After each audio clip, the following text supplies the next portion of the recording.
Hello everyone, welcome to the Generation Y Conservative Show. I am your host Chris, and we are joined today by the returning co-host Mike. But before we get into the show, we're going to go over some of our sponsors for this half hour. The first one being Patriot Mobile. Do you believe in abortion? That seems to be the headlines for today.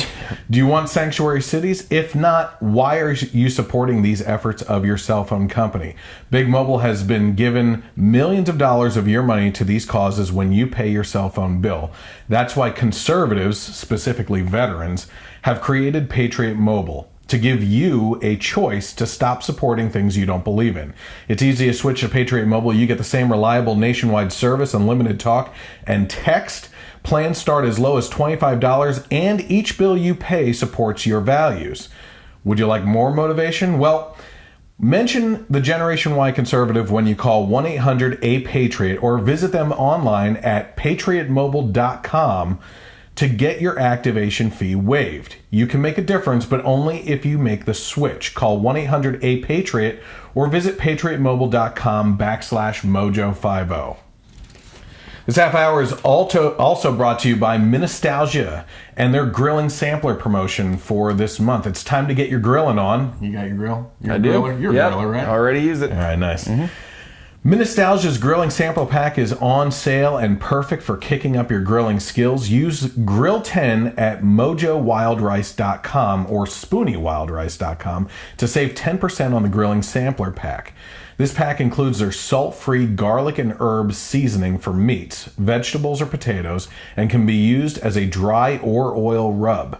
The Northwoods Jerk seasoning is for some awesome flavor on pork, salmon, or chicken, either dry or oil rubbed as well. You can also use the raspberry wine jelly as a delicious base for marinades or dipping sauces, or brush directly on the meats. That sounds interesting. I'm a fan of raspberry tea. I don't know. Yeah. I'd try it. The sweet heat of the jalapeno pepper jam is perfect as you marinate, brushed on at the grill or served on the side as a dip. You can even add it to your own barbecue sauce for some super flavor. They also add their maple sugar to your wet or dry rub before grilling for great caramelization on any grilled meat, which sounds, that would be awesome. Yeah. Maple sugar. And everyone will love the wonderful dark richness of the stout beer jelly in your burger mixture with some Gouda cheese. It's Gouda cheese. It can also be used as a grilling sauce or marinade for a delicious flavor on any meat. So make the most of your grilling season and save 10% when you use the promo code GRILL10 at mojowildrice.com. Don't forget, this is a great gift for Father's Day coming up, now that we've already gotten through Mother's Day. All right. So, hey, welcome back, man. Thank you. Triumphant return. Yeah, absolutely. It's been a little while. Well, listen, we're going to talk a little bit more about Mike being here and kind of jumping in on the Mojo family that we've been starting over the last couple of weeks that I've started with you here. But first, this is the Generation Y Conservative Show.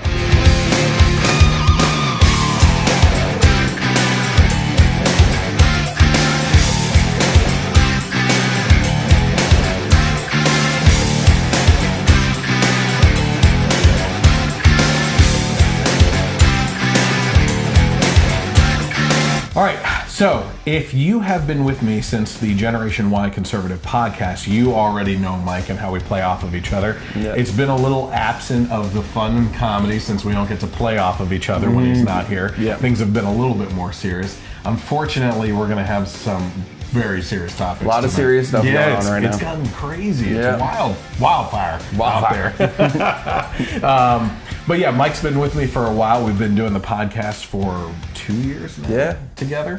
So he's going to be joining me on the show as much as possible when he can. And I'm really excited about that. But Mike and I happen to go and see a lot of the movies when we do the movie reviews as well. So tonight we're actually going to go after this to see John Wick 3, which is pretty exciting. Yes. There's a lot of new movie trailers that have been coming out.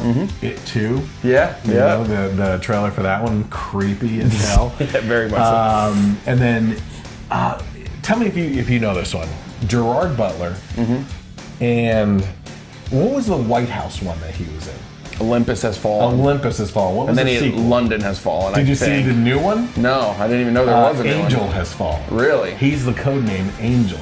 And the beginning of it looks amazing. The trailer. It shows drones flying in to attack the president. Oh, wow. On a fishing trip. Wow. It looks pretty bad. Yeah. Badass. So yeah, we're big into movies and everything.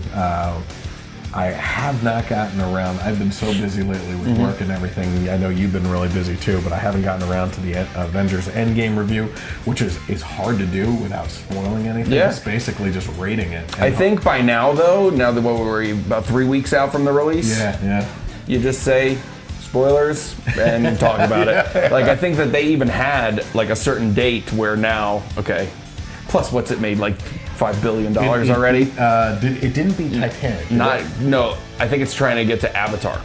It already beat Avatar, I think. Total? Worldwide? I think so. I don't know. Yeah, I know it was like coming up, but not sure if it would hit the very top one. Yeah. But I mean, should. who hasn't seen it?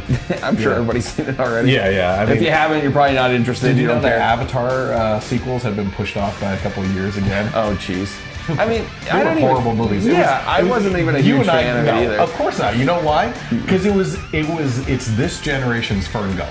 Yeah. It's a global warming hysteria movie turned into a blockbuster type film. You know what I mean? But hey, listen, speaking of entertainment, and as we were kids and everything, we have a childhood personality that we used to enjoy and respect, who we've made fun of multiple times on the show and everything. And that would be Bill Nye, the quote-unquote science guy. And the engineering bachelor's degree guy. So he came out recently with another, he keeps on getting bashed down. Like, he's gone up against experts in the news and everything, and he keeps on getting bashed down by experts that basically put him in his place, right? So as long as he can pump out these videos of just him on camera without having to answer anyone, he does great. I mean, he's convincing people. But of course, the way to do things today is to, of course, curse your head off and grab people's attention that way by being cool. Apparently. So let's take a look at Bill Nye's latest video and hear what he had to say about the Earth warming up. Here, I've got an experiment for you. Safety glasses on. By the end of this century, if emissions keep rising, the average temperature on Earth could go up another 4 to 8 degrees. What I'm saying is the planet's on fucking fire. There are a lot of things we could do to put it out. Are any of them free? No, of course not. Nothing's free, you idiots. Grow the fuck up. You're not children anymore. I didn't mind explaining photosynthesis to you when you were 12, but you're adults now, and this is an actual crisis. Got it? Safety glasses off, motherfuckers. He throws in the F word there like crazy. For what purpose other than to be able to do it? Yeah. Right? Any thoughts on it, first of all? I think I'm trying to look at the point of the comedy, because I guess this was on Trevor Noah's show, right? I believe it was something like that, yeah. So even though he's got his own slant on things, it's still supposed to be like from a comedy's perspective. So I think the point of the comedy is that he's not a kid show anymore, so it's adult, so he's swearing. But it's not real funny. I don't know if you remember this, but one of the things that we covered was Bill Nye in his Netflix show or something like that. Oh, yeah. Did you ever watch it? No. No, you're not. I saw the clips we did. So it was terrible. the song. Yeah, exactly.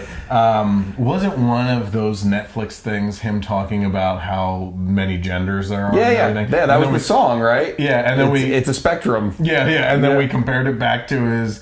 He was talking here about having to explain photosynthesis to kids and everything. Yeah. Well, if I remember correctly, and I think we talked about it, he also explained that there's only 2 genders back in his Bill Nye the Science Guy. Oh yeah, that clip's out there. For sure. Yeah. So, and it's funny how it's very obvious how like the old stuff from a show when he was a kid is just based on biology and science and facts, and this is just based on a political feelings, agenda, emotions. Right.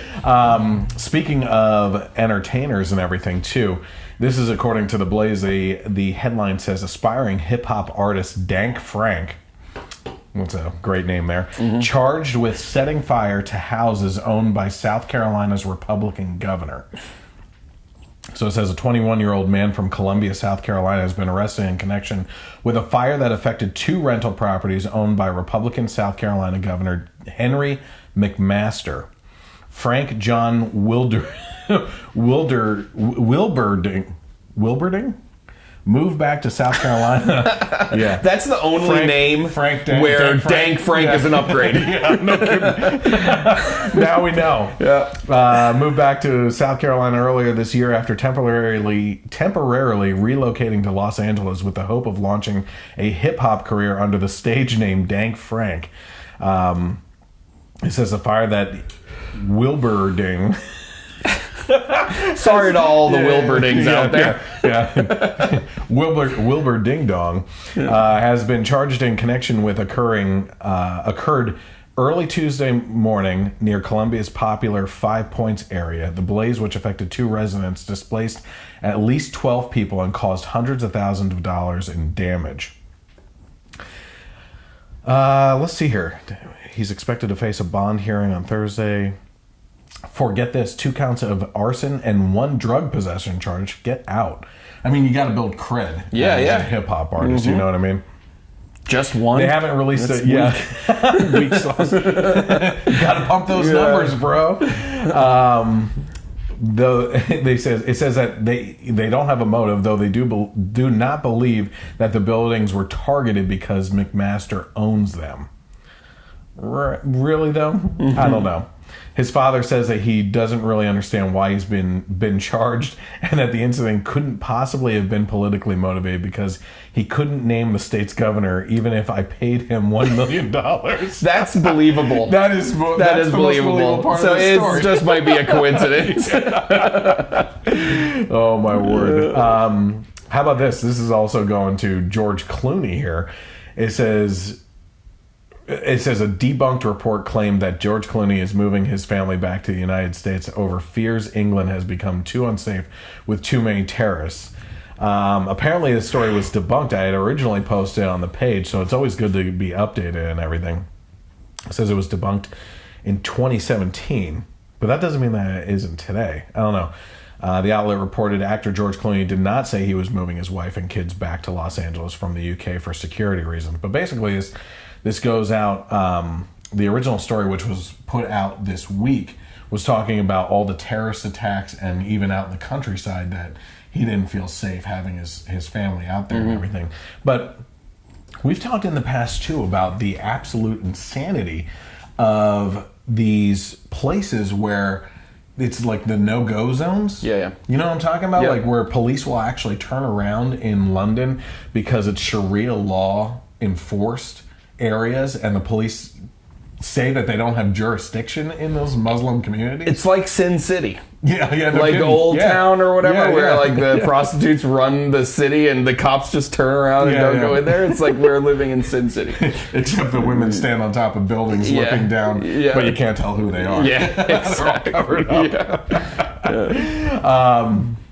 Here's another big story too. So one of the things that's been really happening a lot since I think it's always been happening, really, over the last couple of years. But since you've been off the show, a lot of information and news has been coming out about conservatives being censored on social media, and it keeps on happening. Joe Rogan has that big interview Joe Rogan had with... Did you watch that? I watched most of it, or at least the main clips. And they even had, I forget the guy who was there, challenging the Jack Dorsey and the lawyer. Yep. And he's not even conservative. He's liberal, but he's fair, you know? And he was like, this is wrong, you know? Yeah. And he was... It even kind of like made it worse that it wasn't a conservative. Like it wasn't Ben Shapiro there grilling them and then, it was Ben Shapiro. How arrogant was that woman? Oh my God. Who runs the Twitter policies and everything. Like the way she was talking was like, excuse me, you don't know what you're talking about. But it's always the conservatives that happen to be banned on different things, right? Yeah. Well, this, not Twitter, not Jack Dorsey and the Twitter realm and everything, but Candace Owens, who we love, was actually suspended from Facebook after she writes, "Black America must wake up to the great liberal hoax." Now, as of 3:30 today, which I'm recording this on Friday. This story was updated to include information that Facebook has restored Owen's page with a claim that it was suspended by mistake. Oh, yeah. Silly. It just happened to be a big voice in the conservative movement and a black woman in that movement. Just a coincidence. Just a mistake. I mean, how many times do you think you could get away with that claim? Now, I don't think either. That's probably a correct statement. Yeah. But the mistake wasn't, we banned her by mistake. It's, we banned her on purpose, and now we're realizing how stupid that is. And we've made a mistake that we're fixing. I keep on wondering to myself how. So one of the conversations that Jack Dorsey and Joe Rogan had was in regards to redemption. Mm-hmm. You remember that? They were talking about like there has to be a road to redemption. Oh yeah. Yep. You know, how can these people work their way back? Yeah. Mm-hmm. Either by apologizing or changing tactics or something like that. Like Milo Yiannopoulos, right? Yeah. Isn't it amazing that we have a black conservative woman who's banned, and then Milo Yiannopoulos, who is a gay white guy, Jew. right? Yeah, Jew. Yeah, he is Jewish. Yeah. That get banned, and it's all tied to the movements. I guess just recently, Louis Farrakhan was actually banned on some social media sites, which, of all people, this guy was literally over in Iran inciting riots and violence against the American people. You know what I mean? And against the government. It's just amazing to me that they keep on getting away with all this stuff. Yeah, it's private companies, so they technically can do what they want, but they have such control over people's right to free speech, you know what I mean? Because that's how most people communicate now, you know, and voice their opinions and things like that. So even though they are a private company and they have these policies and everything, it's like a real fine line of like, okay, well, how are your policies infringing on constitutional rights? Yeah, and even deeper than that, I think one of the biggest topics on that Joe Rogan episode was the fact that the social media companies take their stances in and dip their feet into two different water pools, right? You have them saying that they're a private company, so they're not held to the journalistic integrity of publishing companies, right? But then they also will argue if they're hit on for being a private company or a private entity or public entity, right? I forget which one it is, but then you have on the other side, when they're bashed there, they'll claim that they're a publishing source for news and stuff like that. But when they're held their feet to the fire on being a publisher of news, then they claim that they're just a public utility. Yeah. You know, so they jump back and forth based on the argument so that they don't have to adhere to strict rules that every other company would have to. Yep. And of course, the people that get caught in the crossfire are the ones that they just politically don't agree with. You know, like the one big thing was learn to code. You know? Oh yeah. Like how crazy is that was viewed as racist? You know what I mean? It actually jumped back to the fact that some reporters were claiming that coal miners should learn to code and get with the times so that when they lose their job that they can go to the computer industry and everything. And then once reporters felt like they were being attacked by this administration, people were bashing them and saying, learn to code because you're going to lose your job and you should learn to code and go into the computer industry. And it was directly bashing them with their own bash. And then they tried to tie this in with white nationalism and it being a racist statement. And of course, when you control the narrative through the news, you're able to actually secure that in the foundation. As you keep on spreading it, the more and more you spread it, the more and more it's true. Yep. And then you have like this whole thing being racist. Well, I think the funny thing about this is I said, if they're banning Candace Owens, isn't that racist? Yeah. That is always the argument, right? I mean, if we disagree with someone like Kamala Harris, right, on policy, we're racist. Right? So and we're going to get to this on the abortion talk as well later when we get to that with Alabama, Missouri, and a couple other things that are going on. Like, if the thing that drives them nuts the most is when we use their arguments against them. You know? So in this case, if any time we disagree with someone that happens to be a different race than us on anything other than talking about that fact, we are immediately labeled racist. Well, we use the same argument against them. In this case, they're racist for banning Candace Owens. Yeah. Right?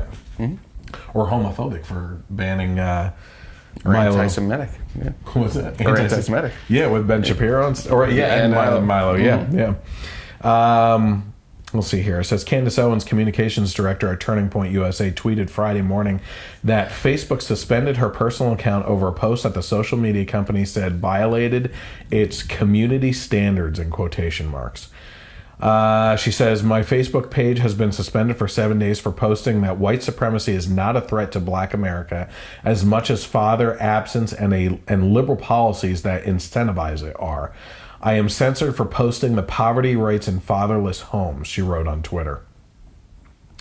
Owens is best known for her Blexit campaign, which urges the Black community to leave the Democratic Party and join the Republicans. I don't even care if they join the Republicans, honestly. They just need to start stepping up and realizing the truth of what they're voting for. Yep. That's the biggest thing. But I had this conversation by text with someone last night, a friend of mine, who's pissed off at my stance on abortion, right?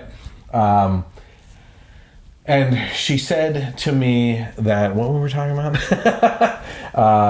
I said, when I talk about abortion and when I talk about any of these political topics, I am not trying to change your mind. I am trying to bring a different light to a topic that you may not have thought of, right? You may not have seen this angle, because the honest truth is that the majority of people out there are being fed BS through the educational system, through the liberal media, and from everyone else in society that surrounds them, because the people with the different ideas are afraid to speak up. Because look what happens. Who are the violent ones right now? The progressive left with the Antifa stuff and the protesters that go out there and beat the hell out of people, including people on their own side that just disagree on one or two items on the agenda. You know what I mean? Like, you have to follow law. You don't toe the line 100%. It's insane. You're at risk. Yeah, no kidding. Yeah, they're at risk for a lot of things, I'll tell you. But yeah, I'm not interested in changing. I am interested in changing your mind, but I'm not there to force you into it. You know what I mean? We are presenting a different side to an argument that is probably rarely heard. And we're actually going to get a lot into this when it comes to the abortion topic. But we have a real problem in America, and we've talked about this multiple times too, where things, I've never seen it this heated. I'll be honest with you, with the things that people are posting online. It's an opinion, right? And really it comes down to states' rights, which is awesome. But I think that we tend to, when it comes to politics, see the worst in each other, or assume the worst. So they're assuming, very wrongly I might add, that we're trying to control women, which doesn't make any sense in the argument. I hate that. This is an attack on women. Don't care about women and their quote unquote rights, right? But at the same time, I think that we may fall into a trap sometimes where we say that they're only interested in killing babies. Now, I don't say that. I can understand where some of their points come from, but if we're going to assume the worst in each other, then that can only lead to heated arguments instead of having an open conversation, where they say that they're concerned about situations where they feel like they're going to be trapped, right? Or where we say, listen, it's not about hating women or trying to control women. It's literally about trying to save babies' lives. Like, that's what we care about, is saving babies. Other than that, like, what else is there to talk about on it, And it opens up a conversation. So, anything else before we go to the commercial? Plus, like, I would guess, and I could be wrong, I'm just a man, right? But that's what I identify as. But I would say that probably in humanity's history, like, probably there's a huge, most women, the best thing they ever did was be a mother. So, saying, like, arguing to be pro-life is like saying, hey, you don't even know that this could be the happiest thing that you could ever do. And with that, we'll be back after these commercial breaks.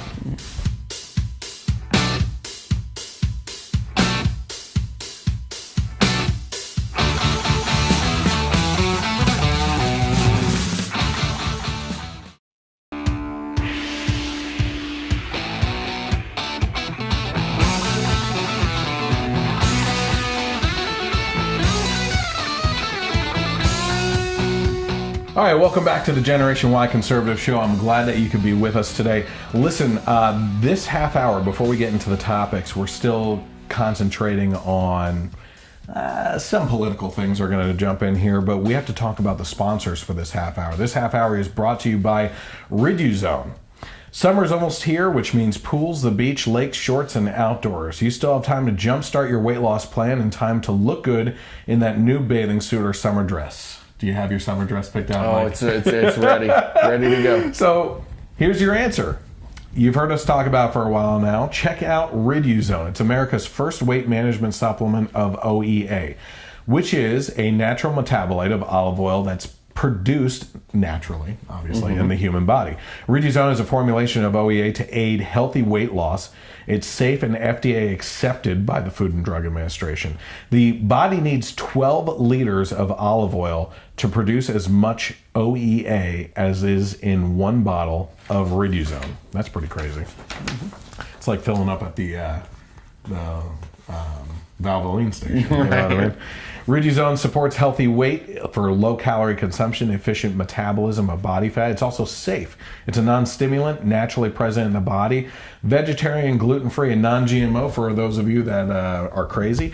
It's patented and FDA-accepted supplement. Don't delay any longer. Check it out at riduzone.com. And when you order, you will receive a special 30% off coupon automatically applied to your 3-bottle, 3-month supply. That's riduzone.com, riduzone.com. Also, this half hour is brought to you by Cat Coolers. Mike, are you a cooler guy? I'm a cooler guy, for sure. Mm-hmm. Yeah. Where do you take your cooler all the time? Beach, Yep. vacations, Yep. camping. What do you pack in there? Drinks, food, Alcohol? No. not me. You have kids, right? Lots of people do, though, yeah. Juice that's boxes. Well, listen, Cat Coolers is actually really cool. It's catcoolers.com. That's CATCOOLERS.com. Cat Coolers are rugged. They keep ice cold for up to 7 freaking days. That's awesome. That's pretty cool. It's made in the USA, which is important to a lot of us, and it's customizable. So there's like different things that you can do with these. It cools things. Yeah. I'm just joking. No, they are customizable. It's pretty cool. Yeah. I always get a kick out of this. It says 4 different colors: white, black, yellow, and camouflage. I don't know how camouflage is a color. I think it's a set of colors. Yeah. But whatever. With summer right around the corner, everybody's looking to get into the cooler game. I think that coolers have become like the new accessory to things. Everybody's got to have like a cool thing with their coolers, and like, no pun intended there or anything, but like the people show them off. Yeah. It's craziness. It's like a, and they're almost as expensive as a Prius. Yeah, right. You know what I mean? Yeah. But not Cat Coolers. Yeah. Now, there's a big brand name out there that's pretty popular with people. Like, people go nuts over these. And you keep that facing this way. Spawn, Ronnie. But I don't know if you know this, but they jumped on board with Dick's Sporting Goods and went against the Second Amendment. Yeah. So screw them. Catcoolers.com, though, is CATCOOLERS. I don't know if I had too many O's in there, but it's catcoolers.com. Listen, I don't know if my code's been set up yet for Liberty, but when you go there and you enter the code, how about you pick one out today? Cowboy. That's what I was going to pick out too. Enter the code COWBOY and you will receive a 10% discount on your cat cooler. That's catcoolers.com. Right. Okay, so something to drive you a little nuts here. This is a headline. It says, College Board to add the economic and social background of students to SAT exams. As apparently that's, wait until you see. Now, I picked out this article to talk about today, and as I was looking for the article itself, another one popped up on another website. Wait till you see who's behind this freaking absurdity. You're not going to be surprised once I tell you. Probably, yeah. Says the College Board, the company that develops and administrates the SAT, is going to start including socio-economic status along with the students' SAT scores. According to a report from the Wall Street Journal, this adversity score will be calculated from 15 individual factors, including the poverty level and crime rate in the neighborhood where the student went to school, as well as the scores of the student's classmates.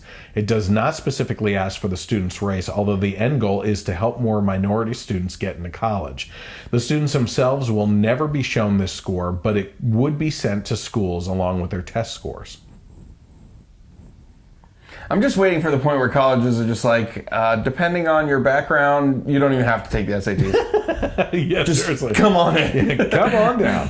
College Board hopes that these scores will close the gap in college between low and high income students when it comes to college admissions.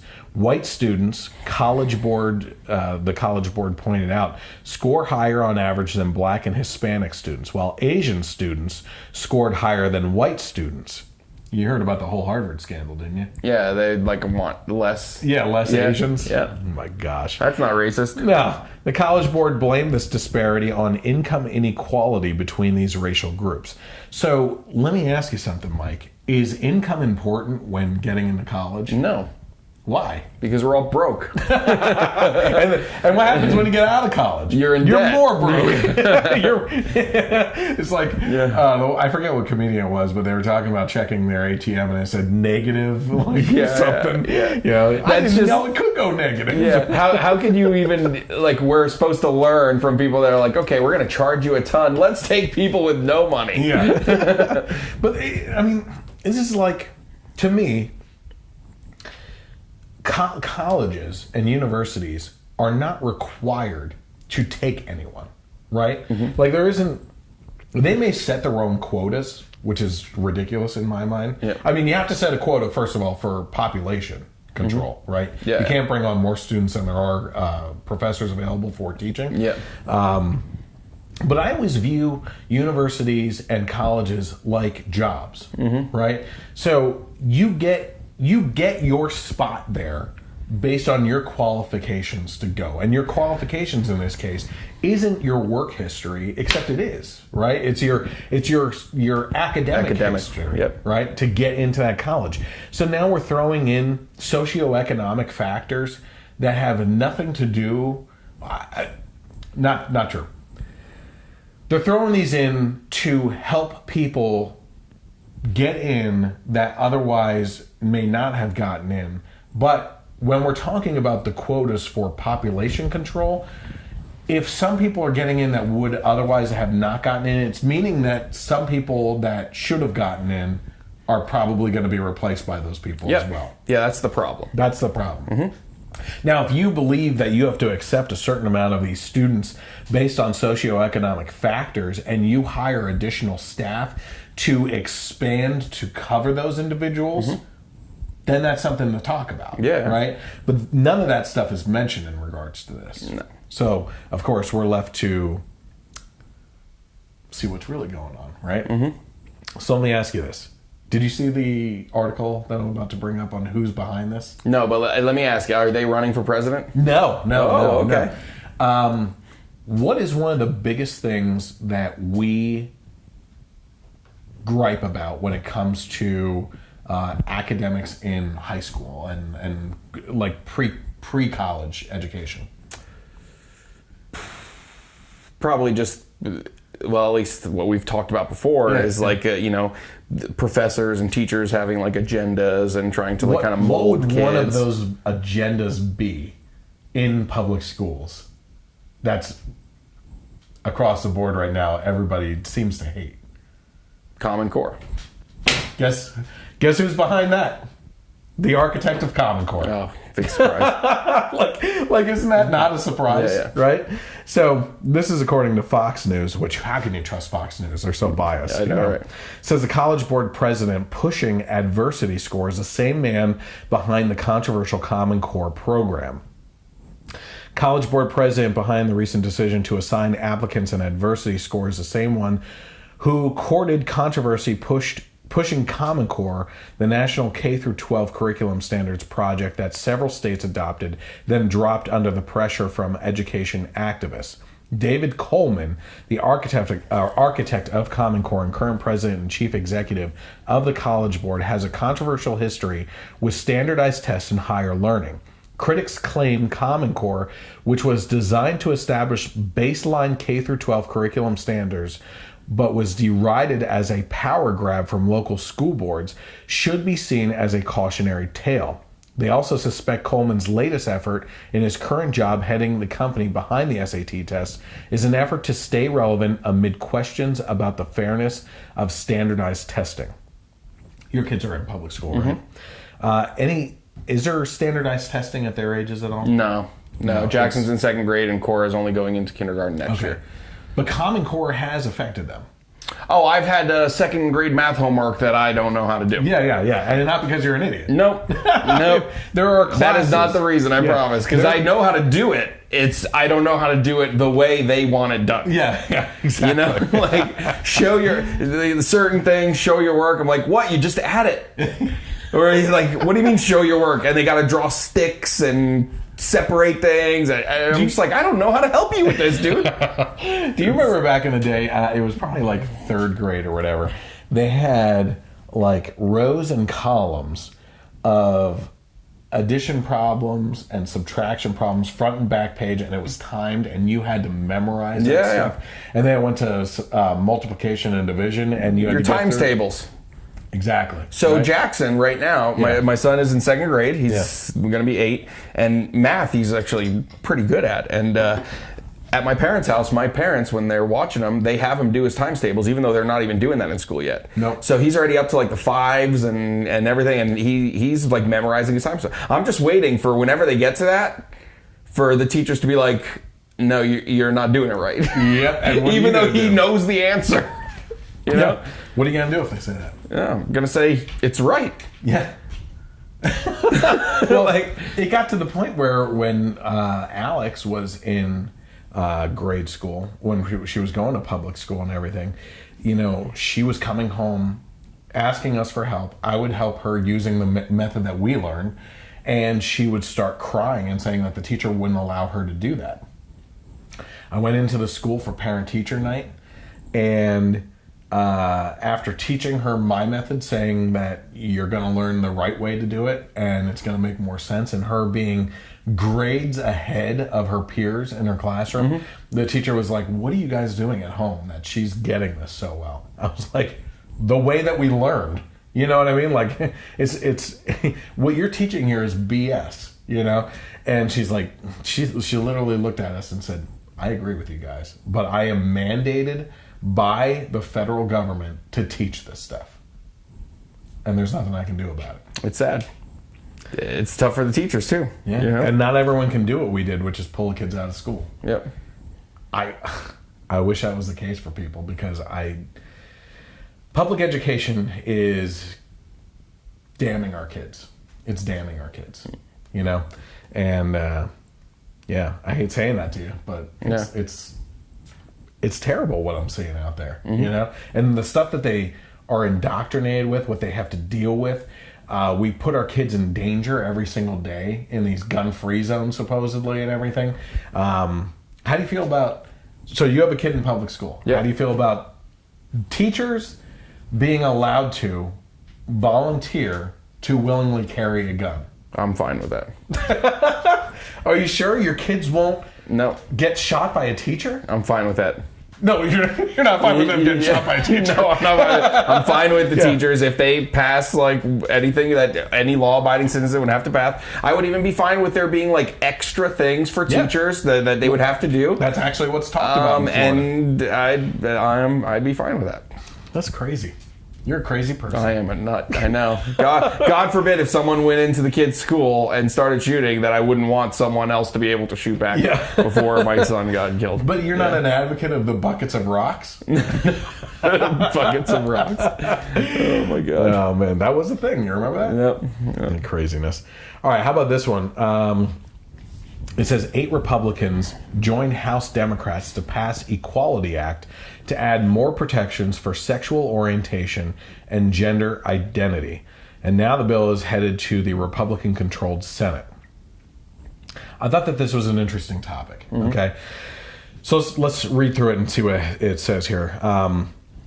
It says the House of Representatives has passed the Equality Act by a vote of 236 to 173, with 8 Republicans crossing the aisle to vote in favor of the bill.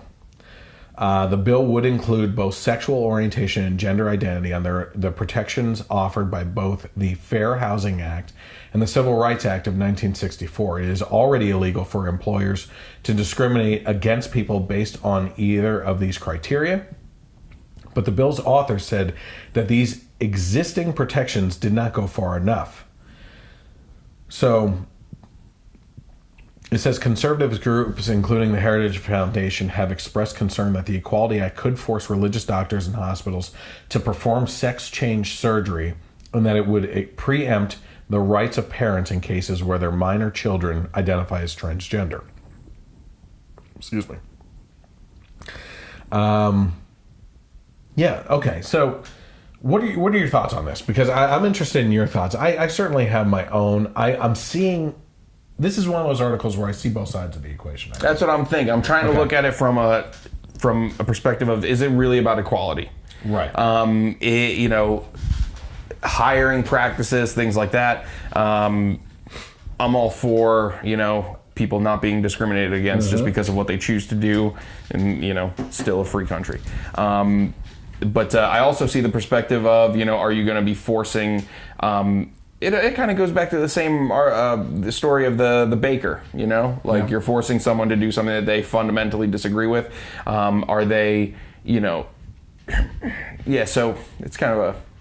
It takes a really crappy person, in my mind, to not hire someone who's qualified for a job based on any of these characteristics. That is something that we as conservatives argue about. It should be based on their merit. If if the person is the most qualified person, it shouldn't matter what color they are, who they like to sleep with, what gender they think they are, or whatever. That shouldn't matter.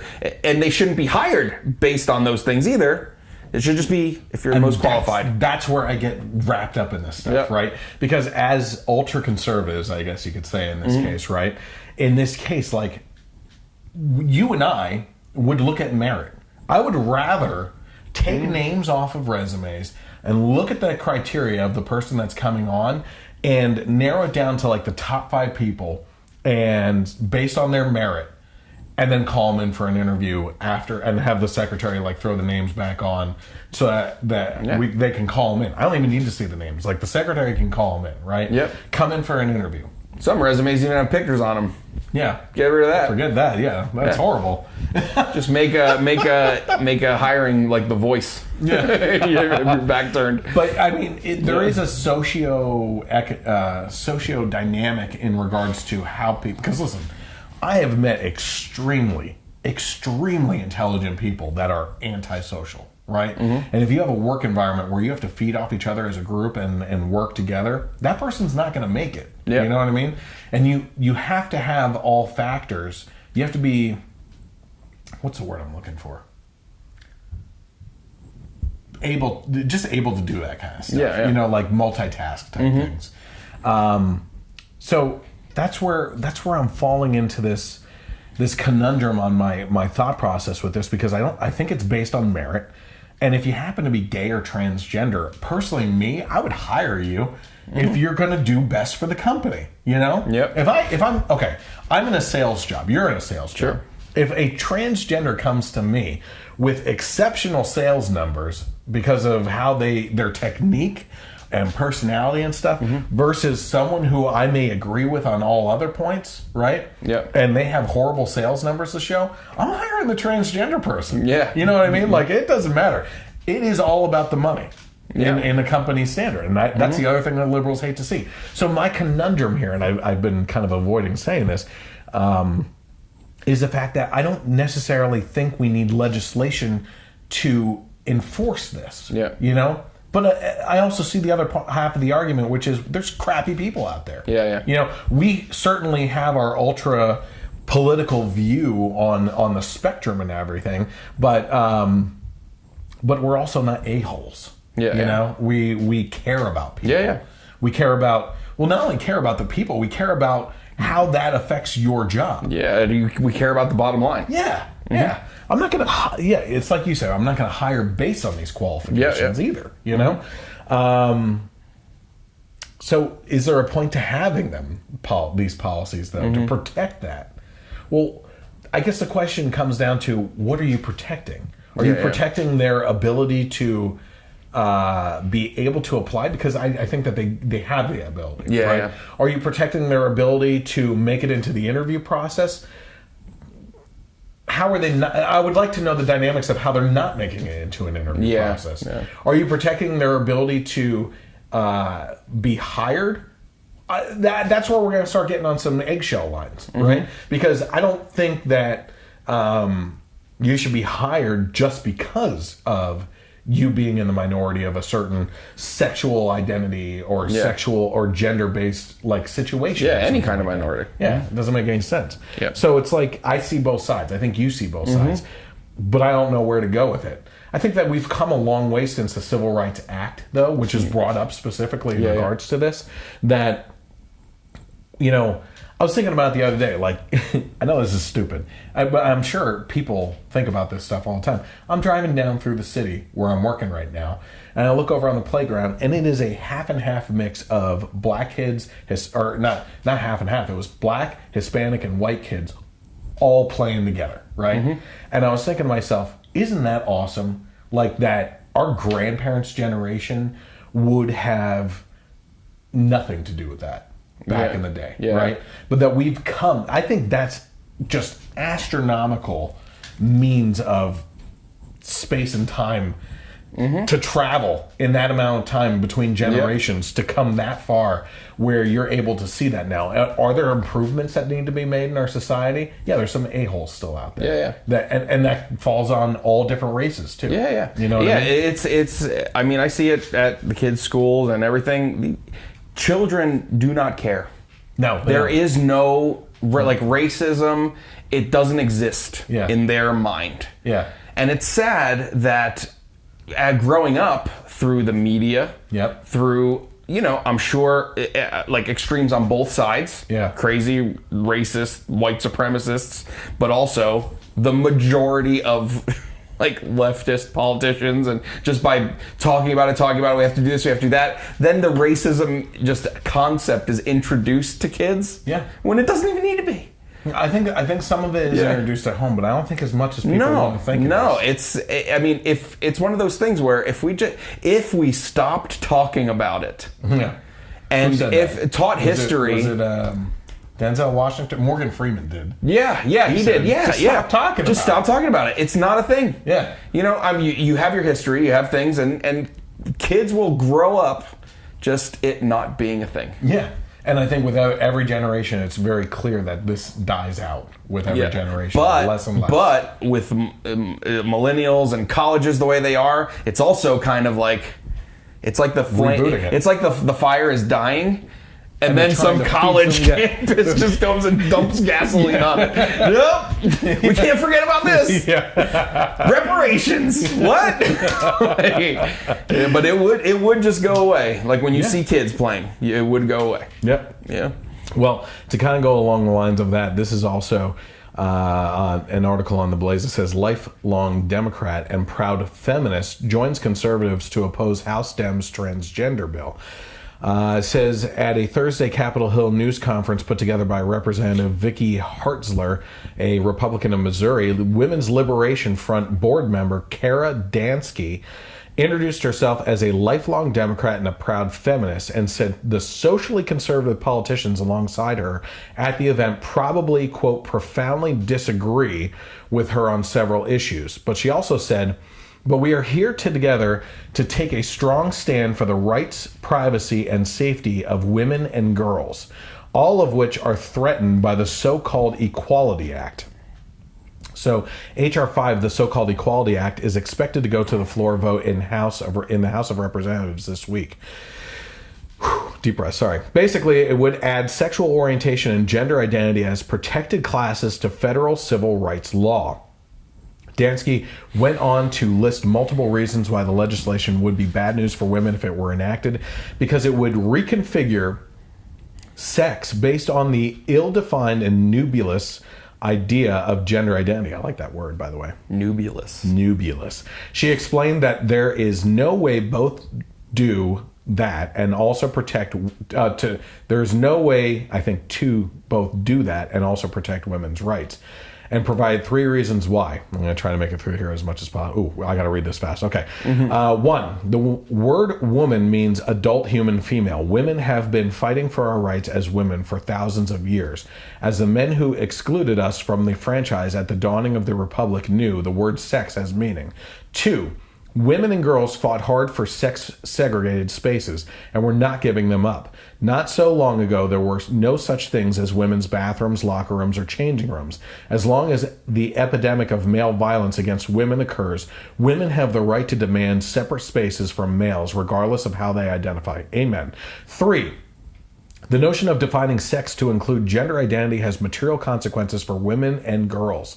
Over the centuries, our society has created school scholarships, dormitories, business loans, and other concrete benefits for women and girls precisely because we had been excluded from the public sphere for so long. But under the provisions of the Equality Act, those spaces and opportunities would have to be open to biological males as well.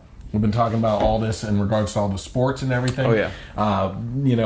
Transgender women just not even breaking world records. Shattering, demolishing. Like, there's no way, barring a woman taking crazy drugs and hormones, that they can ever touch these records. I don't even think they could even on that. You know what I mean?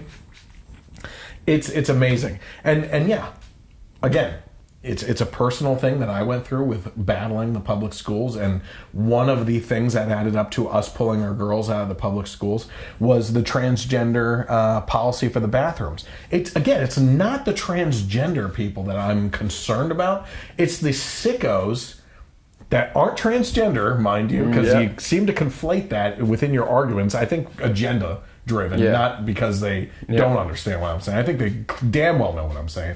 It's those that take advantage of those loopholes and claim to be fluid so that they can do whatever the hell they want and go in and into a girl's locker room or changing room or bathroom or anything like that to spy on these girls and take advantage of those situations. I think personally, sometimes the transgender students, like transgender male, are some of the most at risk for being attacked on things in a locker room. Anything else before we go to commercial? No, I'm giving you a whole 20 seconds here. Thanks. Yeah. Well, I mean, we've talked about it with the sports and everything. That whole thing, it really is. It's just awful for women. Yeah. You know, in the end, it's the women that get hurt the most. Yeah. It's. I mean, there's 3 seconds left. No, you have about 30. Yeah. No, well, but it's just, it especially with the sports, and especially in some of the sports that, like powerlifting, MMA. Yep. It's just so obvious. Was it Fallon Fox? Yeah. Jeez. I mean, it's just, you are seeing a man beat up a woman. Like, it's crazy. And I thought that was bad. Yeah, I know. Yeah, not anymore, apparently. No. Yeah, so why complain? Yeah. No. We don't know. We're just confused now. But we won't be confused. We'll be back after these commercial breaks with more, and we'll dive into some gun stuff and then politics. Sounds good.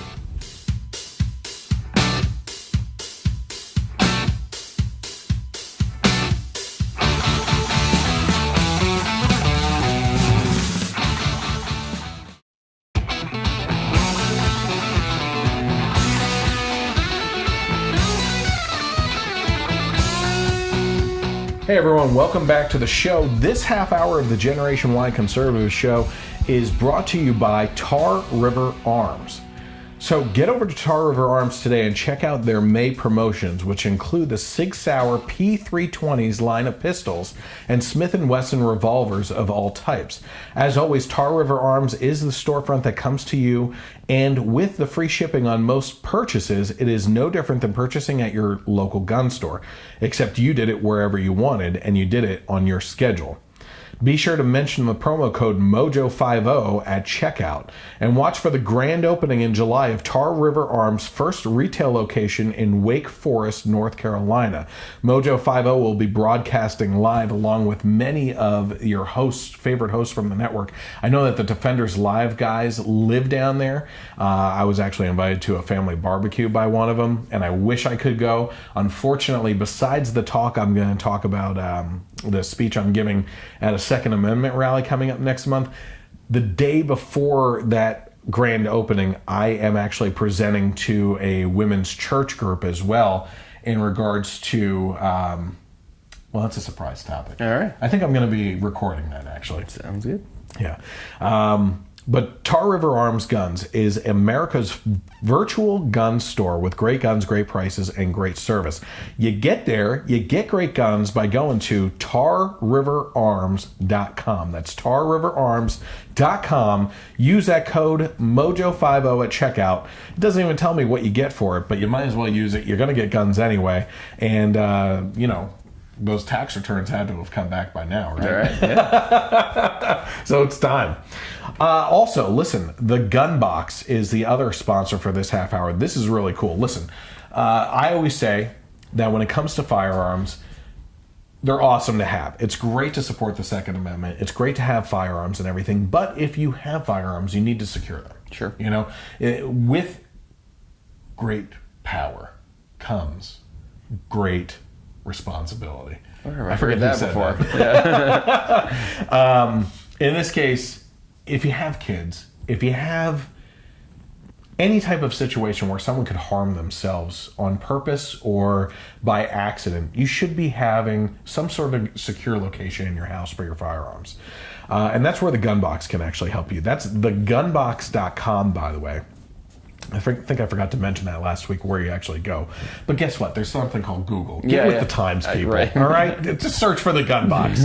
But here, again, use the code MOJO50 at checkout for 10% off orders over $159. That is a specific thing that you save there. Unlike Tar River there. But listen, Tar River, you're going to go, you're going to find the gun that you want anyway. So listen, the Gun Box. Let's talk about this. The Gun Box has two specific firearm encasings and saves that you can check out right now. There's actually a third one, but I'll save that for you to go onto their website, thegunbox.com, to actually take a look at that, because that thing is freaking amazing. That's for like rifles and stuff. Mm-hmm. And it looks like, you ever see like those air conditioning units that sit in the corner and like stand up all fancy and stuff? Yeah. Like this thing looks like a space age one of those, and you have your rifle in it. It's freaking awesome. It's not big enough for all my rifles. Right. Not that I have a bunch of rifles. Right. I'm just saying, don't come on my property and find out. The Gun Box 2.0 is the ultimate quick and accessible handgun safe, ideal for securing your firearm when you're not carrying it on your person. Their cutting-edge technology and innovative safety features provide peace of mind while storing your handgun on a nightstand, desk, countertop, or anywhere you might need fast access. Here's the cool thing about this. Swipe your finger, press a custom key code, or wave an RFID card or fob, and the Gun Box opens in seconds. So it doesn't even have to be like, the code press in. It doesn't have to be a key unlock. Like, you have your option. Like, what do you think you can do faster? And do that, That's what's important. Mm-hmm. It takes cops an average of 7 minutes to get to your house. It takes a matter of seconds to get a Gun Box open and protect you and your family. The Echo, which is the other one from the Gun Box, is the ideal travel-size handgun safe, perfect for those on the go, and has the latest in technology to secure your firearm while giving you quick access. This is also accessible with a swipe of the finger, press of custom key code, or the wave of a key card or fob, and the Echo unlocks in seconds. It was engineered to be compact, but is still large enough to fit most full-size handguns, and the internal audible alarm will sound if the unit is moved, bumped, or tampered with, giving you the peace of mind that your firearm is safe and secure. Listen, on top of these two things, I want to bring your attention to what I was talking about before in regards to an event coming up. If you happen to be in the tri-state area, being New York, New Jersey, Maryland, and Pennsylvania, that's the quad state area. But I'm just going with the surrounding states here. But especially if you're in Pennsylvania, listen, June 8th, of 2019, starting at 12 o'clock in the afternoon, there is going to be a Second Amendment rally at Relic Hunter firing line in Coplay, Pennsylvania. Now, there's a couple speakers there. One of them is a very handsome man. But let's go through. Craig Stevens from WAEB, the local talk station. Joshua Prince, who's a Second Amendment rights attorney. That's really cool. Thomas Carroll, who's chairman of the Lehigh Valley Tea Party Committee. Andrew Oliveira. Our old buddy. Right? Yeah, he's there again. So he's now they're considering him young, Second Amendment Constitution activist. So he's actually been on the podcast. That's back when it was a podcast. And Maureen Gorey, who's the Second Amendment rights supporter and NRA trainer and Tea Party activist. Also, yours truly, me.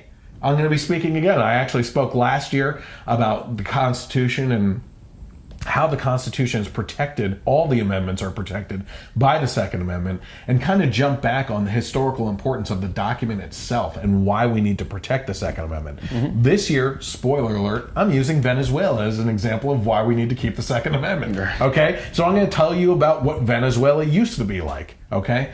And then how every regime somehow takes control. The first thing that they do is they take away your guns. And then what goes after that? You plunge into darkness, right? We're already on the verge of that as it is, and then you want us to give our guns freely away? Especially the liberals who think that Trump is like this horrendous dictator and everything. They're like, the only people who should have guns in the government is the government, right? Yeah. And he's a tyrannical person. The what are you saying? I don't understand what you're saying here, Yeah. you know? But listen, that can happen on either side. That's why we need the Second Amendment, to protect all the other amendments. So I'm going to be talking about Venezuela in regards to that, and I think it's very important. I would encourage you to show up there. That's in Coplay, Pennsylvania. Just search for the Relic Hunter firing line, and search for it on Facebook, and you can get more information about that as well. So we're going to talk about a couple Second Amendment issues. This half hour is typically ended with the Relic Hunter firing line collaboration with the Generation Y Conservative Show and spotlighting a firearm. I believe this week it is the Sig Sauer P365, which actually, isn't that what we just talked about? Sig Sauer P320, I think, was on the P320? Let me see here real quick. Yeah, 320. Well, listen. Same family. Same family. So we're going to actually get a look at the Sig Sauer in a little bit here. But first of all, let's hit on a topic in regards to the Second Amendment in here. This is, again, according to The Blaze. It says a teacher in Massachusetts tried to plant live ammo to scare a school into increasing security. But he forgot about the security cameras. Now, here's the thing, though. Live ammo. What does that even mean? It means that if it was fired from a gun, it would cause harm. Yeah. It's not dead ammo, I guess. It's real ammo. Yeah, it's just ammo. Yeah. Like, why is a conservative site listing it as live ammo? That doesn't make any sense. Yeah. That's like the people that think AR stands for assault rifle. Yeah, You yeah. know what I mean? These people don't It's know like a what box of bullets can just go off. Yeah. At any time. Well, have you ever heard like the stories of people storing that in an oven and someone happens to preheat the oven? Oh, man. Well, why would... Okay, let's just go here. Yeah. It says a biology teacher in Massachusetts tried to plant live ammunition in a school stairwell on Thursday to scare the school into increasing security. Unfortunately, for him, the whole thing was caught by a security camera and he was quickly arrested. So what happened? Alfred Purcell, who's 57 years old, was reportedly frustrated that Southbridge High School was not adding metal detectors, so he decided to take matters into his own hands. On surveillance footage, Purcell can be seen discreetly dropping a 9mm bullet on the floor, one 9mm bullet on the floor in a school stairwell, and then leaving the scene. 10 minutes later, he returned acting like he was just discovering the bullet for the first time. He took a photo of it with his cell phone and called on his radio for backup. You know what would have been even funnier? He's like Andy Dufresne. He puts it that hole in the pocket, shaking it out. No, even better would have been if he placed it there. and then comes back and pretends like he's just finding it and picks it up and looks right at the security camera and goes, like, you knew it was there in the first place?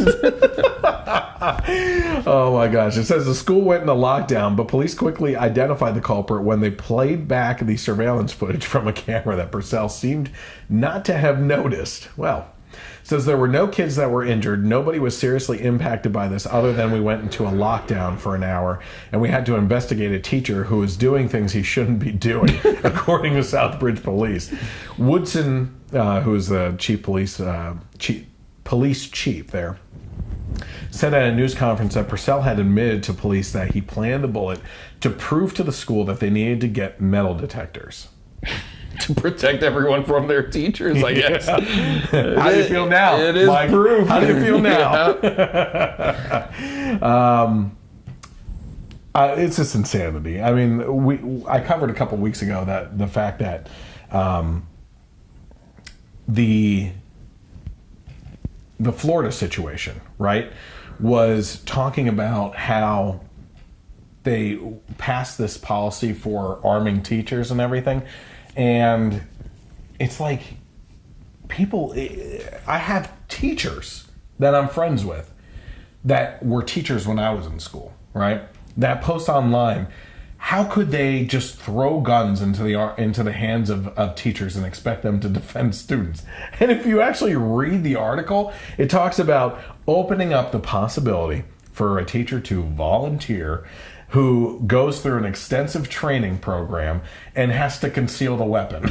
Yeah. You know what I mean? And it's like you walk into a school. But the teacher thinks that it's just like some crazy conservatives with a handful of guns looking at a line of teachers just going... No, it's even worse than that. It's like as they walk into the school, just handing them out. Yeah. Like, here you go. Hey, good luck today. Here's your notebook. Here's your planners and pencils. Here's your pistol. Here's your 9mm. Do you want an AR today? Yeah. It looks like Billy's out of control. But I mean, yeah, it's insanity. First of all, I think we had a really great segment one time when we were shooting this out of your basement. Mm-hmm. We spent, I think, 3 hours on the Second Amendment. Yeah. We went over policy. We went over the Constitution. We went over different stories on, Second Amendment issues within schools, gun-free zones, and comparing that to different things. And we talked about solutions. Solutions in comparison to each other from the left and from the right. Mm-hmm. Whereas the left is like, you have to ban all guns, right? It's always the same. It's always the same solutions. There's two solutions for the left, right? Yep. It's ban guns and increase taxes to solve everything else. Yeah. That's it, right? Makes sense. So in the case of conservatives, like I think you should take every measure that you can. The first step is a metal detector at the door, armed by an armed police officer or someone at the door, right? Then when you get into the school, I think that you should have volunteer teachers that volunteer to carry firearm concealed. I am pretty proud that I have a wife who has so many different gun holsters, I'll never know where she's carrying. And it's kind of a fun game. Yeah. It's a dangerous fun game, but it's a fun game. But it's like, that's the other thing that they're saying, that the teacher could be overpowered and that their handgun could be taken away and actually used by a student then. I can tell you right now, no one knows that my wife is carrying when she's carrying. And by the way, she's always carrying. So don't even try to screw around with her. Yeah.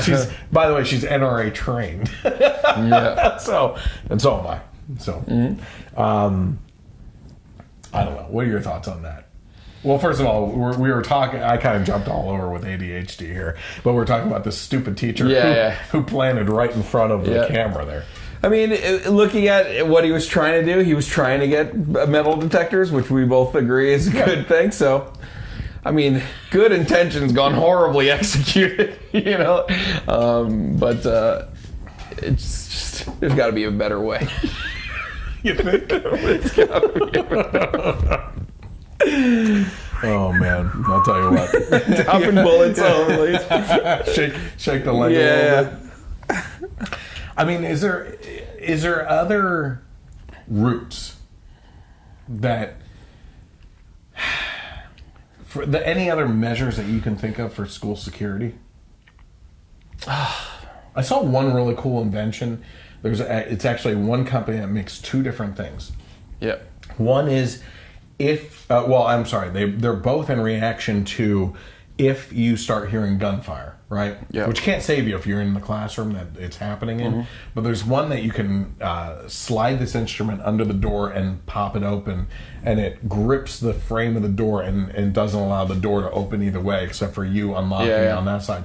Then like those crazy hinges on the tops of doors that are like arms. There's like a triangle sleeve that you can slide over it, and it won't allow it to leave its triangular form, and that will stop a door from opening too. Yeah, like those are really cool things, and those are easy to just hang over the door and be ready to do if you need it. I did see a story on this school that was like supposedly like the most secure school in the country that had all these things like doors locking certain areas in the rooms, and then like smoke and strobe lights in the hallways to like disorient, and that is awesome. But it's like it's like the Green New Deal. It's unrealistic to afford to be able to put that in every single school. You know what I mean? That's the other problem. So that's without raising everyone's taxes like crazy. So look, first of all, as a conservative board member on our school board back in the day when I was on it, like my objective was not to raise your taxes, but if I am going to raise your taxes, it's going to be for the protection of the students. And I think that's an agreeable thing to do. Yeah. I think any parent would say that the safety of their children every day when they can't be side by side with them and protect them themselves is of the utmost importance for them. Yeah. So I don't know. It is what it is, I guess. But strobe lights and smoke machines in the hallways, huh? Yeah. They had a whole thing. Sounds like a senior prank and turned into like a little what do they call rave show in the hallway. I know someone pulled the lever. The fire. Speaking of high school pranks and everything, did you hear about the one with the like 16-inch black dildo that they glued to the floor and put lube all over so that when they're trying to make it up, they couldn't do it? No. I have to admit, that was pretty good. That was pretty good.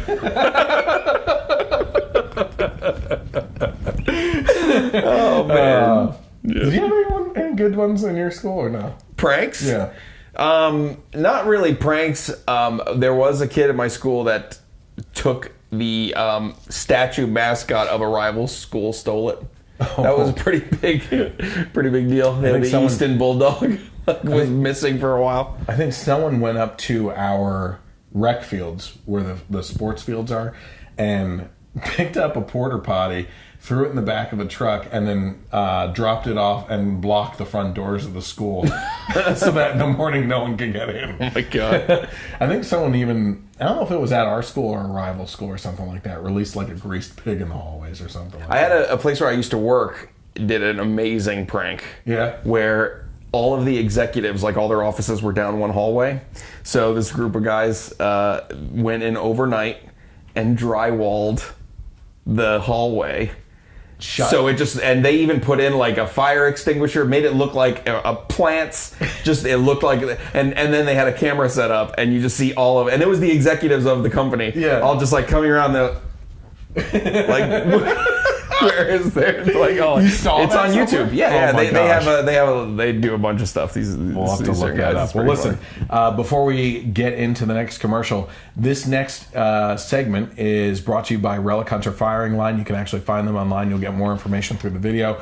It's spotlighting the Sig Sauer firearm, and we're going to take a look at the features of that firearm as well as see us firing it in the video as well, which Mike wants to be invited along for next time. Yeah, for sure. So take a look at this, and then we'll be right back after that. Hi, I'm Gerard Stetzelberger, Relic Hunter Firing Line, 4671 Egypt Road, Coplay, PA. We're located north on 145. You can locate us on the internet at www.relichunter.com or find us on Facebook at Relic Hunter Firing Line. Hi, this is Gerard from Relic Hunter Firing Line. Today we're going to look at and shoot the Sig Sauer P365. It's their most popular handgun at the moment for concealed carry because it is the largest capacity, smallest 9mm. And here's why. It comes with two 10-round magazines and is the same size as a gun that is a single stack, which would basically have 6 or 7 rounds. Available for it also is a 12-round magazine, which basically, in this small firearm, gives you 12 plus 1, almost the capacity of a Glock 19.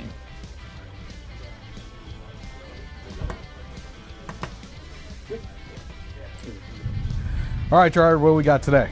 So, Chris, today we are going to shoot the Sig Sauer P365, the smallest 9mm with the largest capacity. And this is a particularly popular gun right now for carrying, apparently? It's probably one of the most popular guns ever. Okay. I'd say it is definitely the most popular gun in the country And right now. you were talking about before that this has a higher capacity than most guns this size? It does. Guns this size usually have a 6 or 7 round capacity. This has a 10 to 12 round capacity depending on which magazine you use. It's 9mm. It has night sights on it, and it's just perfect for concealed carry. Okay, let's take some shots. All right.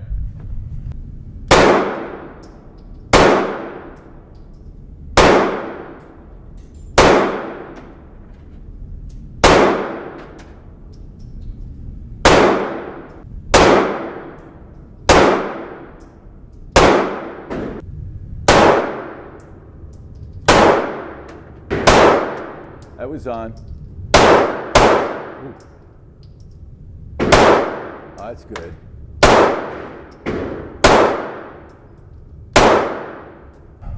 Well, what'd you think, Chris? I liked it. It's definitely smaller, so you have to get a little bit used to the grip on it. Exactly. There was one where you could see I kind of double fired Yes. because I lost it a little bit because Yep. of the smaller size. Exactly. But overall, as soon as I saw where my shots were landing, I corrected it and it started clustering right in the center there. Yeah. So 15 feet out, we were actually doing really well. Looks like one of us took out his gun and just laid into him then anyway.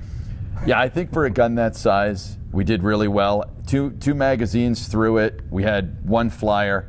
Otherwise, we were all on the target. Yeah. This gun is our rental gun. It's probably had 5,000 rounds through it. Oh. And it has no hiccups and it runs like a charm. Awesome. So, for me, this gun is a win. All right. So if you're interested, you could always head to Relic Hunter firing line, and this is a firearm that's available to rent at the range here. Absolutely. Thank you very much. Hey Chris, Gerard here from Relic Hunter Firing Line. We are big supporters of the Second Amendment, and with the responsibility of firearms ownership comes training. And we focus on training here at Relic Hunter Firing Line. Because of that, I'd like to introduce Maureen Jory, our head trainer. Hi, I'm Maureen Jory. Everybody calls me Mo. I'm the NRA Basic Pistol Instructor here at Relic Hunter Firing Line, and I am able to give you a 10-minute lesson. If you need just a refresher class, a half-hour lesson, an hour lesson, I can do group lessons. We do classes here, including a new shooter class where you can just get your feet wet, or NRA Basic Pistol class, which comes with the certification. We have a fun ladies' night going, we have a gun cleaning class, and a move and shoot tactical class. So there's a class for every person out there, whether you're a beginner or a expert shooter and just need a refresher class. Here at Relic Hunter Firing Line, we like to have the responsible gun owner understand how to use their firearm safely, accurately, and morally. Everything we teach revolves around those three things. Thanks for watching today at Relic Hunter Firing Line. If you mention that you saw this on the Gen Y Conservative podcast, stop on in if you're interested in one of these firearms, and we're sure to give you a discount. Thank you very much.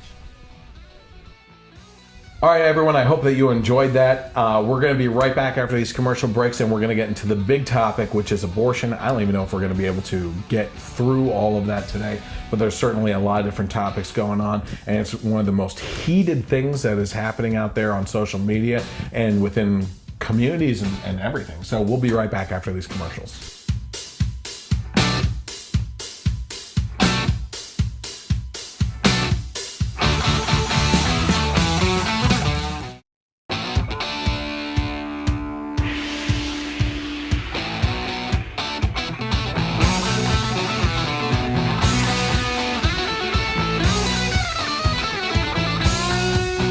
Hey everyone, welcome back to the Generation Y Conservative Show. This is the last half hour. This half hour is actually brought to you by The Rich Solution. You can find that at therichsolution.com. Listen, we all have problems, we all have passions. Let's combine them into purpose, and that's what the Rich Solution is all about.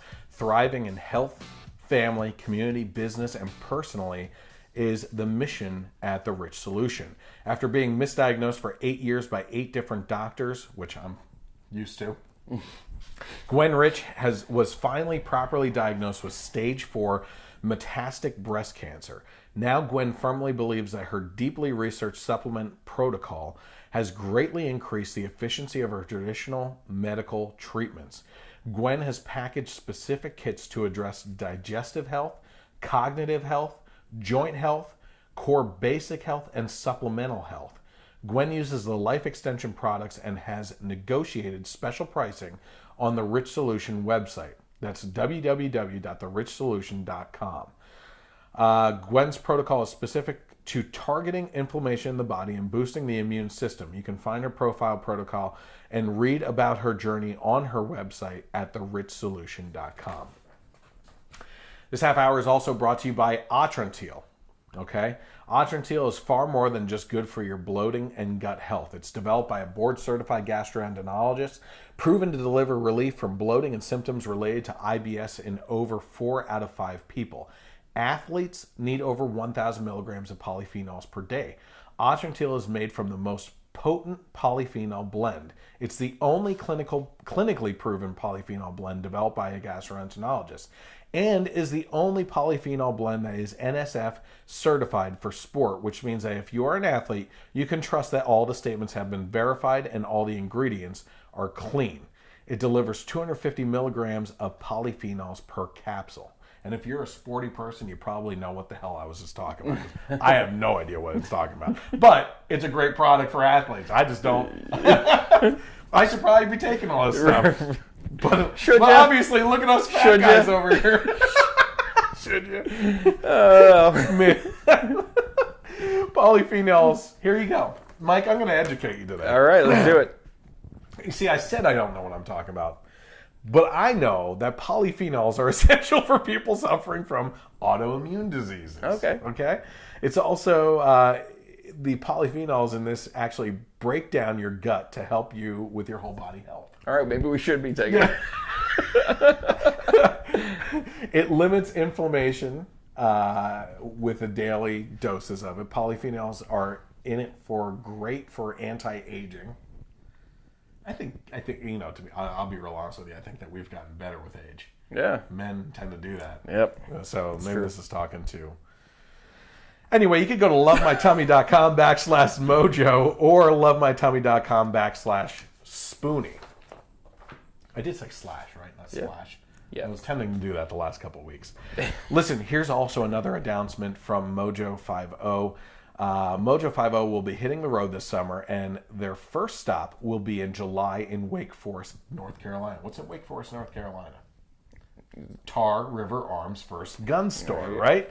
It's the grand opening of Tar River Arms' new retail location. Show hosts with live remote broadcasts will be on hand with prizes and giveaways, so plan to come out and meet the faces behind the voices and shop for your next gun purchase. Now, I gotta be honest with you. Most conservative voices are in the game so that they don't have to be seen. Yeah. So that's up to you. But you can stay tuned for more details. That is coming up in July. There is a tentative date, but I'm not supposed to announce that yet because that may change. So stay tuned to the radio station for more details on that, and we'll see where it goes and what day it is. But if you will be celebrating an event with your business and would like the Mojo 50 crew to be on hand to help, let us know by contacting info@mojo50.com. You know what? That's not in July, though. I wonder if any of them would be interested in coming to the Second Amendment rally. Might be worth shooting an email. Yeah, I gotta contact Ron about that one. Okay. Now, we are going to get into the hot topic of, was Captain Marvel a good movie? No, I'm kidding. No, that's not the hot topic. How do you feel about Game of Thrones? Yeah, exactly. The petition's almost at 1 million to rewrite the whole season. Yeah, there's another petition going on right now, too. Patterson For what? Robert Pattinson. Pattinson. Batman. Whatever. Who cares? Yeah. That's exactly why I don't really care. I think it's a horrible idea because all I can think of him is a glitter idiot. Yeah, well, from what I've been hearing and reading, though, apparently if you only know him from Twilight, that's what you would think. Yeah. But apparently he's been in a bunch of other stuff that people don't know him for that is really good. So, we'll see. People thought Heath Ledger was going to be a terrible idea for the Joker. So you never know. Yeah, I hate to go away from this topic because we're going to need the time. Yeah, okay. But people are also giving Will Smith crap for being the genie, and I think we have to give him a chance. Yeah. I think he might blow it up. The first trailer I thought did look awful, but Yeah. the newer ones look a lot better. I think I'm thinking it's looking good. Well, that comes out like next week or this week. Yeah. I think next week. Mm-hmm. Okay, so the big thing this week was actually that Alabama House overwhelmingly approved an abortion ban. Okay, All right, let's define abortion ban. all abortions. Yeah, because that's what that headline says. yeah. And that's what the left is like screaming that this is an abortion ban. Yeah, and it is. Yeah. Now there was supposed to be they did try to pass exemptions on rape and incest, but it didn't go through. Yeah. So it is a ban on all abortions. Yeah, but I thought it was just abortions before or after 6 weeks or something like that. Well, let's see. It says the Alabama House voted overwhelmingly on Tuesday to outlaw almost all abortions in the state as conservatives took aim at the 1973 U.S. Supreme Court decision that legalized abortions nationwide. They voted 74-3 for legislation that would make it a felony to perform an abortion. So that's not on the woman, that's on the doctor. At any stage in a woman's pregnancy. The proposal passed after Democrats walked out of the chamber after sometimes emotional debate with opponents and supporters crowding the gallery. The bill now moves to the Alabama Senate. Supporters said the bill is intentionally designed to conflict with the U.S. Supreme Court's landmark 1973 Roe v. Wade decision legalizing abortion nationally, hoping to spark court cases that might prompt the justices to revisit Roe. The bill contains an exemption for situations in which there is serious risk to the mother's health, but not for rape and incest. So the only reason why you can legally get an abortion in Alabama is the woman's health, right? In that case, first of all, when you're talking about rape and incest, you're talking about 1% of all abortions. Mm-hmm. In regards to a mother's health, you're talking about a fraction of 1%. Yeah. A fraction of that 1%. All those cases, so a mother's health and rape and incest all fall into that 1%. So you're talking about a fraction of that 1%. Yeah. So the majority, 99%, is out of matters of convenience. Mm-hmm. Okay? But that doesn't seem to be the discussion that's being had, because it's like every discussion out there is now, oh, you got to force someone who was raped to have an abortion. Yeah, exactly. They go jump to the extreme of it. Right. It says the heart of this bill is to confront a decision that was made by the courts in 1973 that said the baby in a womb is not a person. Republicans in the chamber applauded after the bill was approved after more than 2 hours of sometimes emotional debate. Collins acknowledged that such a ban would likely be struck down by lower courts, but she said the aim is eventually to get to the Supreme Court. Now, this bill was actually introduced by a woman, which, if you were to read the news, you would see a lot of people talking about that it was voted on by a bunch of old white men and everything. So I'm going to keep on moving along through this, and we'll kind of comment as we go along here. And this is an article according to Twitchy, the Libertarian Republic. Alyssa Milano destroys pro-lifers by promoting abstinence. Yeah, this was ridiculous. This was horrible. Yeah, so stupid. It's unbelievable. Very bad. So she posted this Twitter of hashtag sex strike. She said in a tweet, our reproductive rights are being erased. First of all, what are reproductive rights? The right to reproduce? I mean, if you're going to get an abortion, you've already reproduced. Yeah. So we're not stopping you from reproducing. Yeah. You're attacking your reproductive rights. So she goes on to say, until women have legal control over our own bodies, we just cannot risk pregnancy.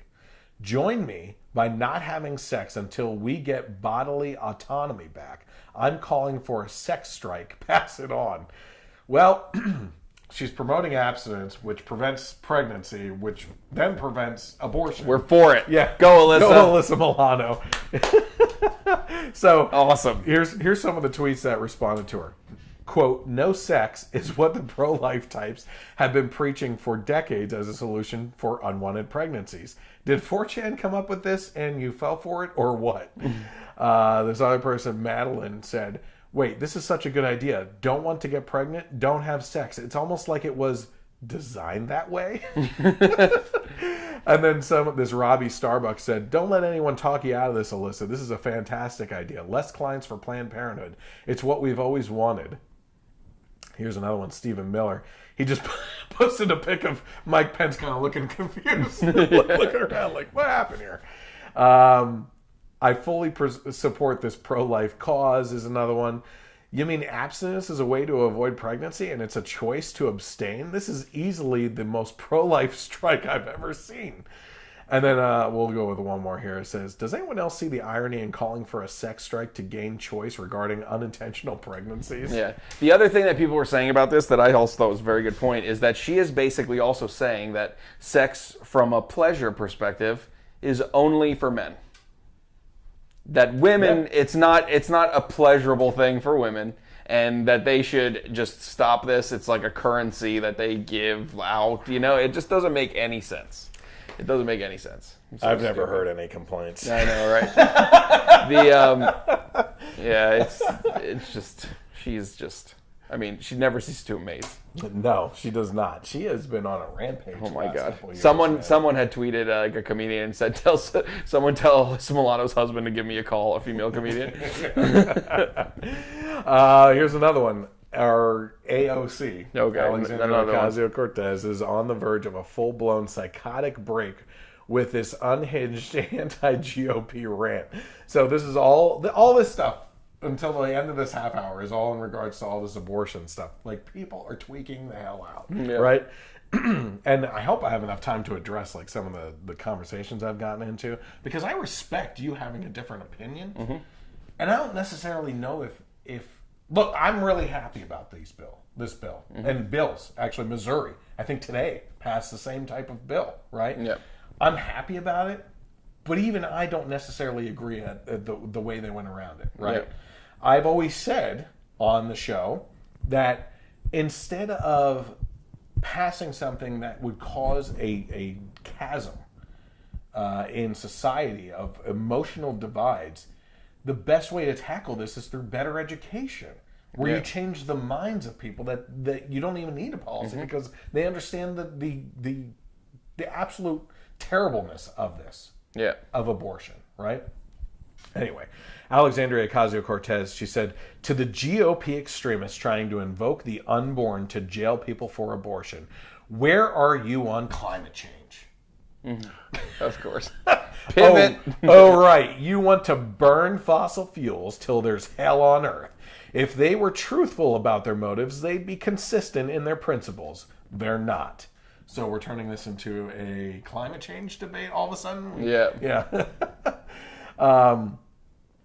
So she also said, the GOP doesn't care about babies at all, especially brown, black, or poor ones. If they did, they'd co-sponsor the Green New Deal, or at least have a real climate plan. They'd also guarantee health care so all can get prenatal care, and not stand for the death plus caging of babies on our border. Let's take this piece by piece for a second here, okay? Number one, apparently, if you're pro-life, you should also be supporting climate change initiatives, right? You have to buy into that fully.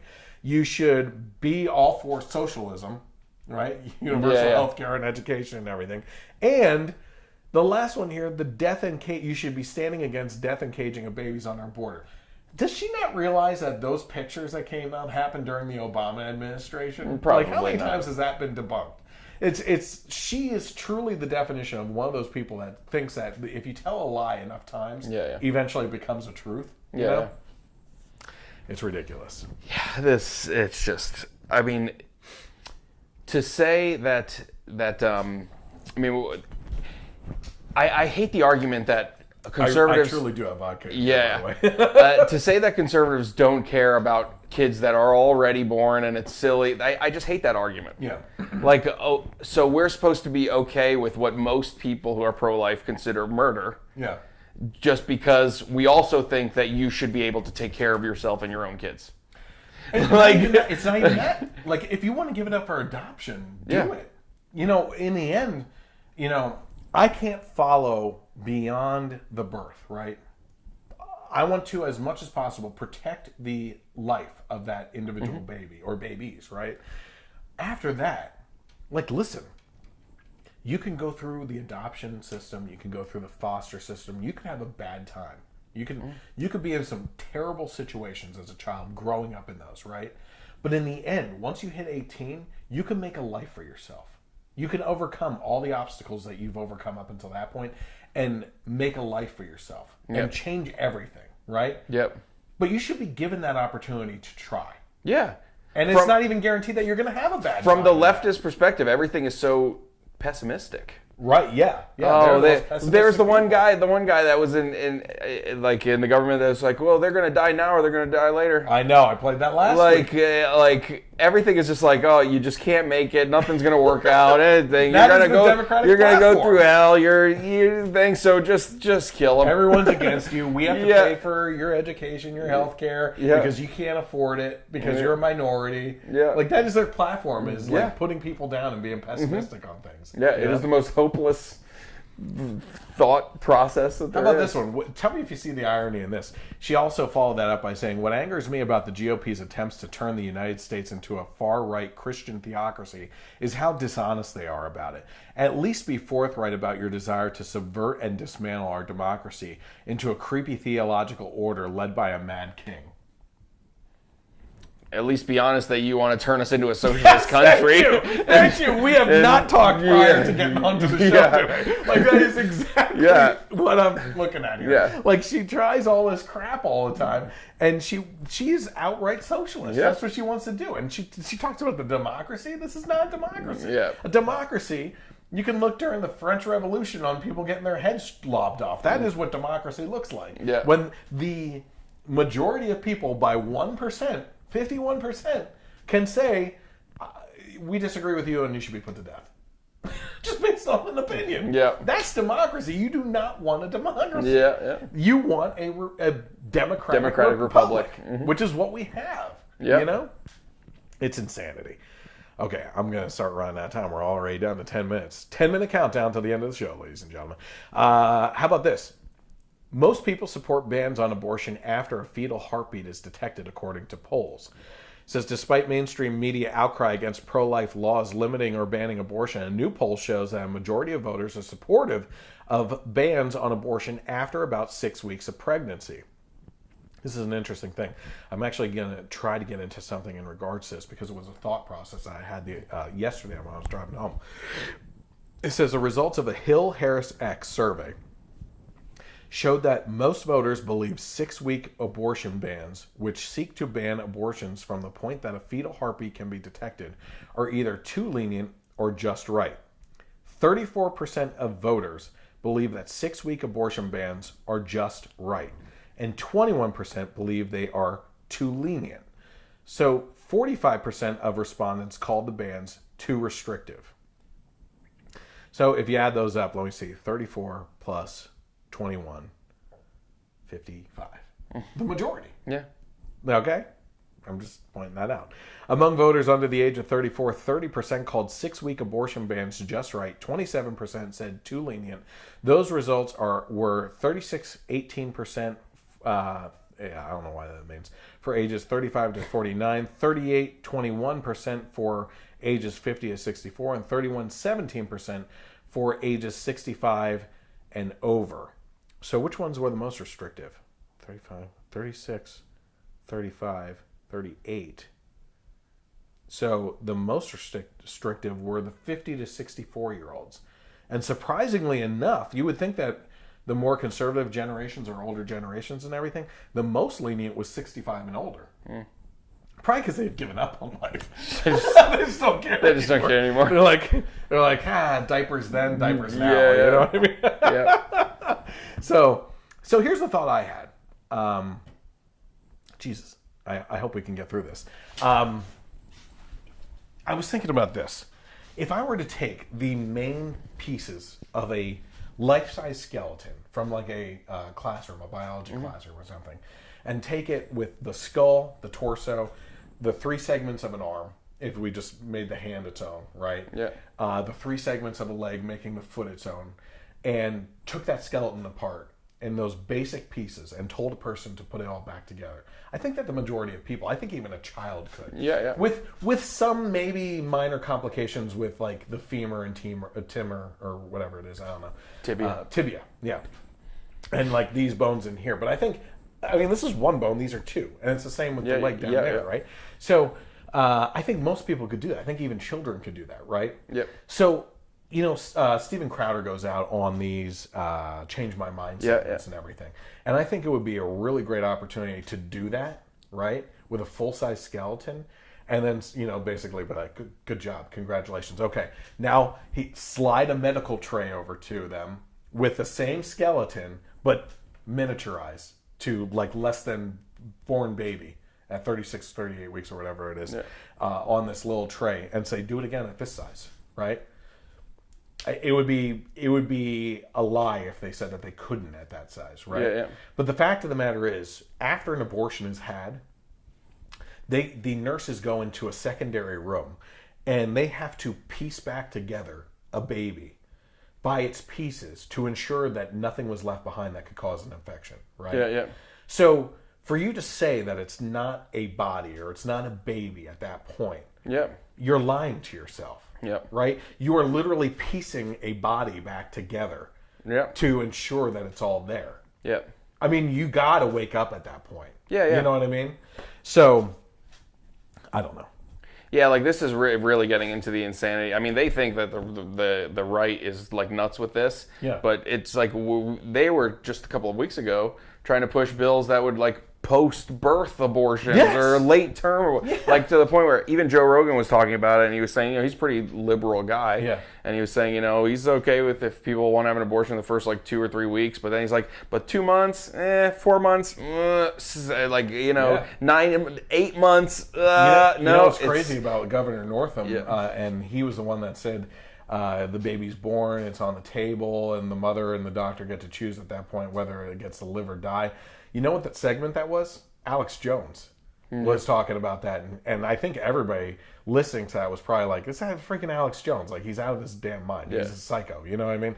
And Jamie, who's always doing the research in the background for Joe Rogan, Joe's like, I don't think that's true, man. I don't think he's talking about killing a baby outside the womb and everything, and Alex Jones is actually right, and Jamie's like, no, he's for real. And they played the clip, and Joe Rogan's like, that is bat crap crazy. Like he was shocked. It's nuts. But that kind of stuff doesn't get out into the media. You know what I mean? Like it's not brought out there. So my point to you in the beginning of this show, prior to this topic segment, was the fact that we have a difference of opinion, right? That should be talked about. But we're not out there to hate women.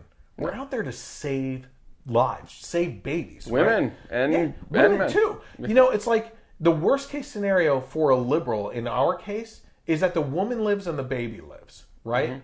And the woman may have a screwed up body for a little bit, maybe for a while. I don't know, you know? But also, the education system fails in that a lot of women that have abortions are mentally and physically scarred from that for a long time too. And sometimes abortions go wrong and you can't have children after that. You know? And I've seen the dumbest arguments from people. And by the way, if any of my friends are watching that completely disagree with me, want to get on the show, you are welcome to sit in Mike's chair at any point in time.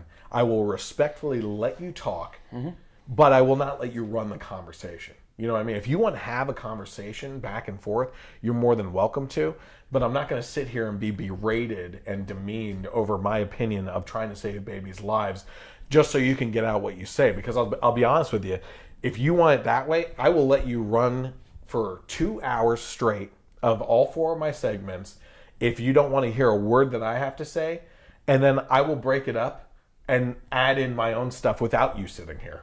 You know what I mean? I will pause it and respond to your stupid comments, and then you have no response after that. You know what I mean? Like, that's the way it is. It's just ridiculous.